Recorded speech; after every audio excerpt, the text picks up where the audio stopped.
Class 12th का एक बड़ा इंपॉर्टेंट चैप्टर है। अकॉर्डिंग टू एनसीईआरटी आपका second chapter reproduction in flowering plant, पुष्पीय पौधों में लैंगिक जनन। इसमें सबसे पहले जो चीज़ आती है वो है रिप्रोडक्शन। रिप्रोडक्शन के बारे में पता होगा, एक जैविक प्रक्रिया होती है जिसमें कोई भी जीव अपने ही समान नए जीवों को उत्पन्न करता है। उस क्रिया को हम लोग कहते हैं रिप्रोडक्शन, यानी कि एक बायोलॉजिकल प्रोसेस जिसमें कोई भी जीव अपने समान नए जीवों को उत्पन्न करेगा, वही प्रोसेस क्या होगा, रिप्रोडक्शन। और फिलहाल ये रिप्रोडक्शन दो प्रकार का होता है, एक लैंगिक और एक अलैंगिक। अलैंगिक में क्या होता है, यूनिपेरेंटल होता है, यानी कि एक जनक। बाईपेरेंटल होते हैं लैंगिक में। और इसके अलावा अलैंगिक में युग्मक का निर्माण नहीं होता, लैंगिक जनन में युग्मक का निर्माण होता है। और फिर इसके अलावा कि जब युग्मक का फॉर्मेशन होगा तो फर्टिलाइजेशन होगा। किसमें, लैंगिक में फर्टिलाइजेशन होगा तो जाइगोट बनेगा, जाइगोट का भी फॉर्मेशन होगा लैंगिक में। इसके अलावा जाइगोट बनेगा तो एम्ब्रियो भी बनेगा, एम्ब्रियो भी किस में बनता है, लैंगिक में। बाकी इसी का पूरा अपोजिट क्या हो जाएगा, अलैंगिक में। तो इस वाले चैप्टर में हम लोग सीखना है कि जो फ्लावर होता है, जो फ्लावरिंग प्लांट होता है, फ्लावरिंग प्लांट यानी कि अगर हम लोग बात करें जो हमारे एंजियोस्पर्म होते हैं, एंजियोस्पर्म, इनमें लैंगिक जनन की क्रिया कैसे होती है। तो अगर जो लैंगिक जनन होना है, कोई भी प्लांट है और उसका जो साइट होता है वो क्या होता है, एक फ्लावर होता है, यानी कि पुष्प होगा। और कोई भी पुष्प की संरचना हम लोग देखने चले तो पुष्प की संरचना का अगर हम लोग डायग्रामेटिक करते हैं तो उसमें ये कुछ चीज़ें आती हैं। जैसे पहली चीज़ आती है उसमें कैलिक्स। पुष्प क्या होता है, एक लैंगिक जनन का साइट है, या जो कि ह्यूमन में भी, ह्यूमन पॉपुलेशन में भी या ह्यूमन के कम्युनिटी में भी कई प्रकार के एक्सप्रेशन को शो करने के लिए यूज़ किया जाता है। जैसे कहीं पे वाइट फ्लावर है, कहीं पे जो है रेड होता है, कहीं पे पिंक होता है, कहीं पे येलो होता है। हर जगह अलग अलग सिंबलाइज के फॉर्म में भी या सिंबल्स के फॉर्म में भी फ्लावर्स का यूज़ किया जाता है। तो उसमें जो इसका पहला पार्ट होता है, अगर हम लोग बात करें फ्लावर के किसी भी पार्ट की, या उसकी एक अनुलंब काटें, एक लॉन्गिट्यूडनल सेक्शन काटें, तो वहाँ पे उसके कुछ पार्ट होते हैं। जैसे होता है पहला कैलिक्स। कैलिक्स को हिंदी में कहते हैं बाह्य दलपुंज। और ये जो बाह्य दलपुंज होगा सबसे आउटर मोस्ट होता है। तो यहाँ पे क्या लिखा है, आउटर मोस्ट, यानी कि सबसे बाहरी वाला जो पार्ट है फ्लावर का, सबसे बाहरी चक्र है। अगर बात करें फूल की तो उसमें 4 चक्र होते हैं। सबसे बाहरी चक्र होगा कैलिक्स। और कैलिक्स जो कैसा होता है, ये सबसे आउटर मोस्ट है, यानी कि सबसे बाहरी जो संरचना है फ्लावर की वो है कैलिक्स, हिंदी में बाह्य दलपुंज। और फिर इसका कलर की अगर हम लोग बात करें, कैलिक्स का कलर कैसा होता है, ग्रीन रंग का। ग्रीन क्यों होगा, क्लोरोफिल होगा। और फिर जो अगला पॉइंट इसका आता है लीफ लाइक स्ट्रक्चर। जो कैलिक्स होता है ये एक पत्ती के समान, छोटी छोटी पत्ती, टिनी लीफ लाइक, छोटी पत्ती के समान एक संरचना होती है, हरे रंग की होती है।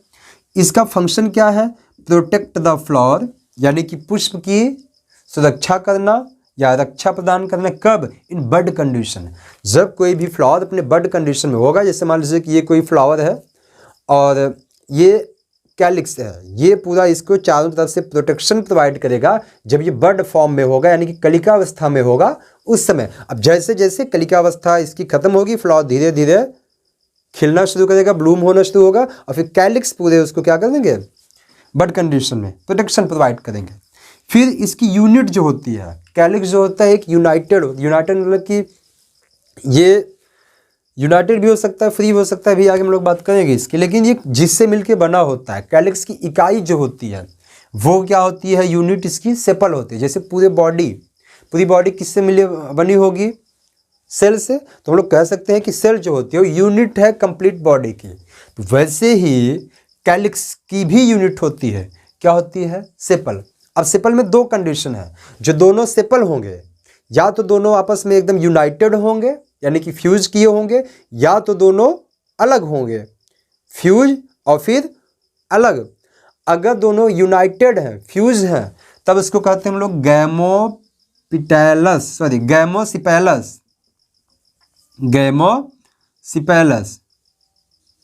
क्या कहेंगे उसको, गैमोसिपेलस कब? जब सेपल क्या होंगे? आपस में फ्यूज्ड होंगे। और फिर कहेंगे पॉलीसिपेलस।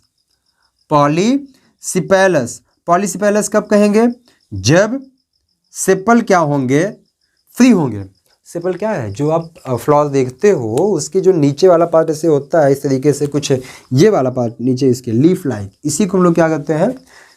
कैलिक्स कहते हैं। उसका एक की अगर हम लोग बात करेंगे तो वही क्या है? सेपल। किसी किसी फूल में फ्री होते हैं, किसी किसी में फ्यूज्ड होते हैं। तो जिसमें फ्यूज्ड होते हैं उनको कहा जाता है गैमोसिपेलस, और जिनमें फ्री होते हैं उनको कहा जाता है पॉलीपेटलस। वही चीज़ लिखा है, ये आउटर मोस्ट पार्ट होता है, यानी कि पुष्प का सबसे प्रथम या बाहरी भाग कौन सा हुआ? कैलिक्स हुआ। अब दूसरा पार्ट आता है इसका कोरोला। कोरोला यानी कि जिसको हम लोग पुष्प की पंखुड़ी कहते हैं। और पंखुड़ी में आप देखो इसके यूनिट को क्या कहेंगे? पेटल कहेंगे।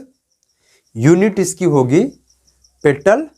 और फिर आप कोरोला का कैसा होता है? ये कलरफुल होता है। कलरफुल यानी कि रंगीन होता है, कई कलर के होते हैं। क्यों रंगीन होते हैं? क्योंकि इनमें क्रोमोप्लास्ट उपस्थित होगा, यानी कि वर्णी लवक उपस्थित होता है, जिसके कारण ये कैसे होंगे? कलर या कलरफुल होंगे। और इनका काम क्या है? Attract the insect. किसी भी कीट को अट्रैक्ट करने का काम पुष्प में कौन सा भाग करता है? बाहर से दूसरा भाग, सेकंड आउटर मोस्ट लेयर या सेकंड आउटर मोस्ट वॉल जिसको कहते हो, चक्र कहते हो, वो क्या होगा? कोरोला कलरफुल हुआ, इंसेक्ट को अट्रैक्ट किया। अच्छा, इंसेक्ट को अट्रैक्ट क्यों करेगा? पॉलिनेशन के लिए।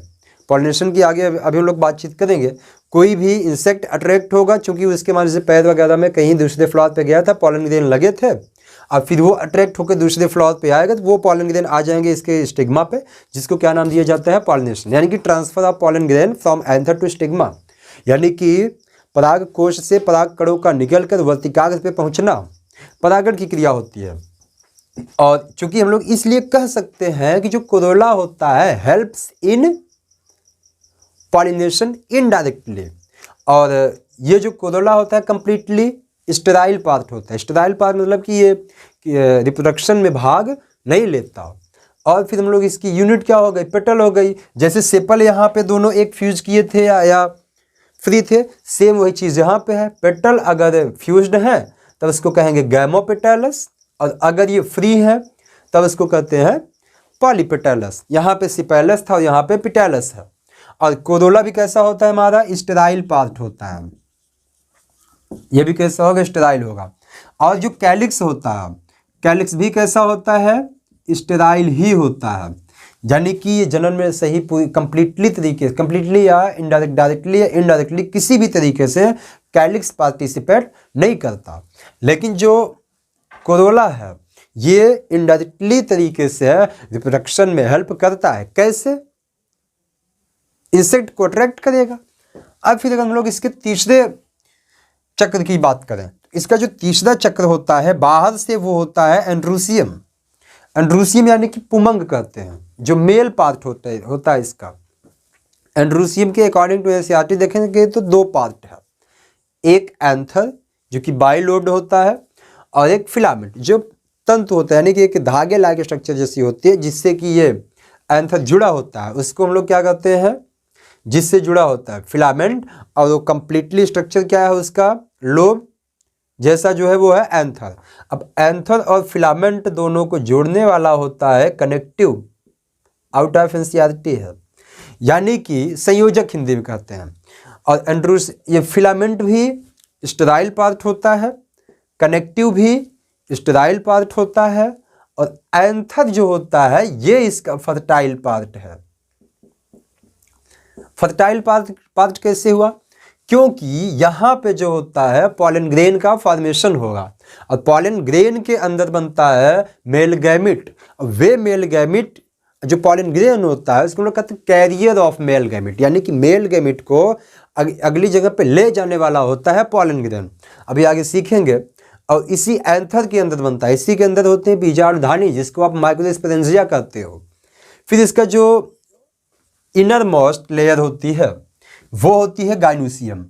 गाइनोसियम क्या होता है? Stigma plus style plus ovary stigma plus style plus ovary, इन तीनों को मिला के कहा जाता है गाइनोसियम, यानी कि जायांग कहते हैं। इसके भी 3 पार्ट होंगे। पहला पार्ट है स्टिग्मा, दूसरा है स्टाइल और तीसरा है ओवरी। ये वाला जो पार्ट पूरा दिख रहा है, ये वाला, ये कंप्लीटली इसका फीमेल पार्ट होता है, और जो ये एंड्रोसियम है ये कंप्लीटली इसका मेल पार्ट होता है। अब क्या होगा कि जो स्टिग्मा है इसको हम लोग क्या कहते हैं, landing platform of pollen grain. जब पॉलिनेशन होना होगा तो पॉलन ग्रेन, हम लोग कहते हैं ना कि पॉलन ग्रेन फ्लावर पे आए, फ्लावर की कहाँ पे है, जो लैंडिंग प्लेटफॉर्म है, ये पॉलन ग्रेन है तो ये इस तरीके के यहाँ पे आया, तो ये मान लेते पॉलन ग्रेन था ये वाला, और ये है क्या, स्टिग्मा। तो ये देखो ना रिसीव कर रही है, इसीलिए हम लोग कहते हैं landing platform of pollen grain. इसके बारे में हम लोग और क्या कर सकते हैं, it receives the pollen grain, receives the pollen grain, यानी कि पॉलन ग्रेन को प्राप्त करने का भी कार्य कौन करती है, स्टिग्मा।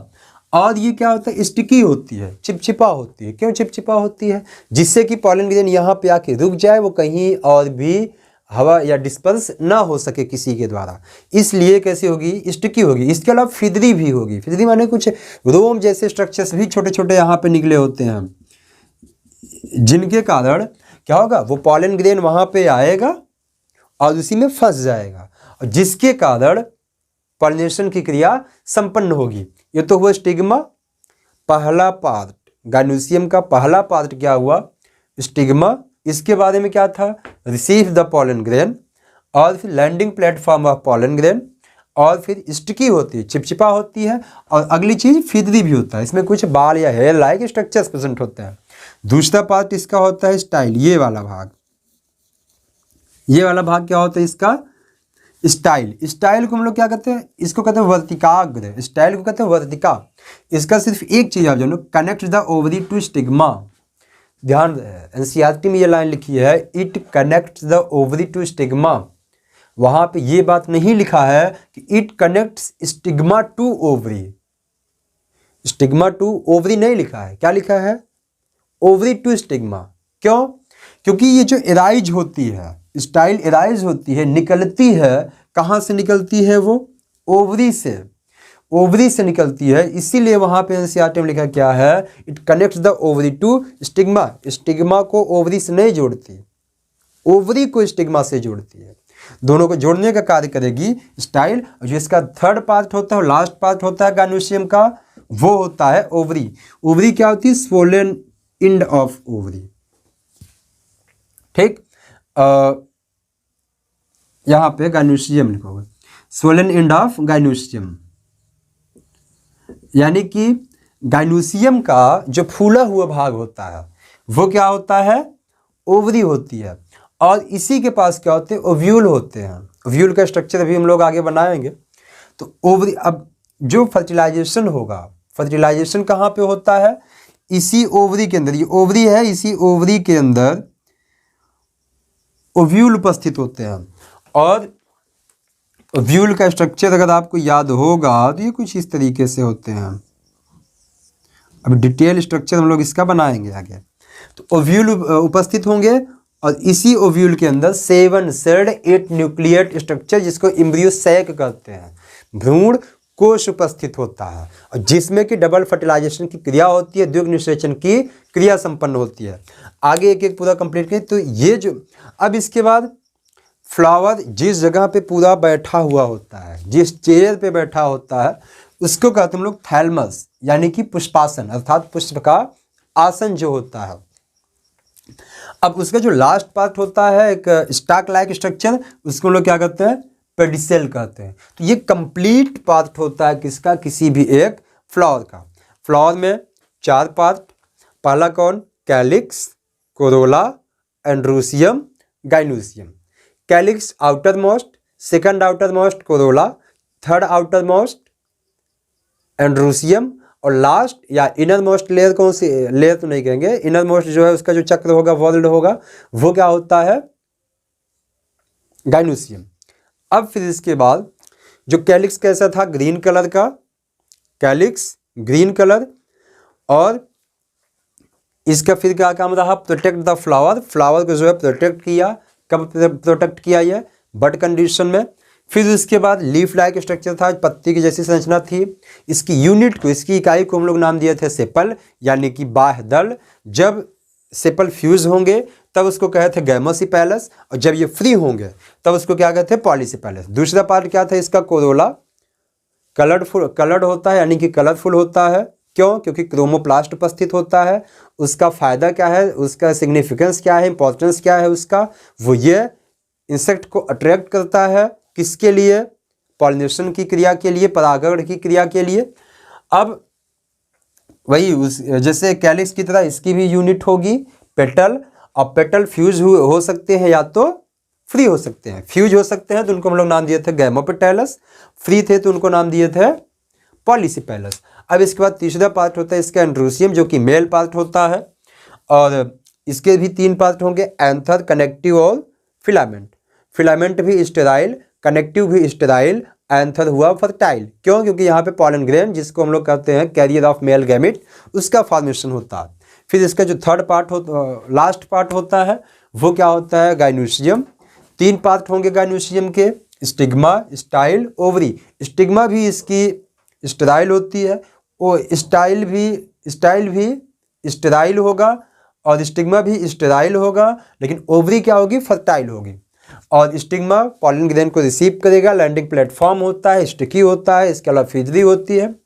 स्टाइल की बात करें कि ओवरी को स्टिग्मा से जुड़ने का कार्य करती है, और सोलन इंड होता है गाइनोसियम का, उसका निचला भाग होता है फूला हुआ। और फिर कैलिक्स की तो बात हो ही गई। तो ये कंप्लीट स्ट्रक्चर होता है किसका, किसी भी फ्लावर का। इसके आगे हम लोग देखने वाले हैं कि फ्लावर के जो है एक एक पार्ट को अलग करेंगे। जो एंथर है इसमें क्या क्या चीज़ें होती हैं, और इसके अलावा जो आपका ओवरी है, ओवरी के अंदर क्या क्या चीज़ें होती हैं, इन सबको पूरा अलग करेंगे। अलग करने के बाद फिर एक एक कंप्लीट डिटेल स्टडी करेंगे।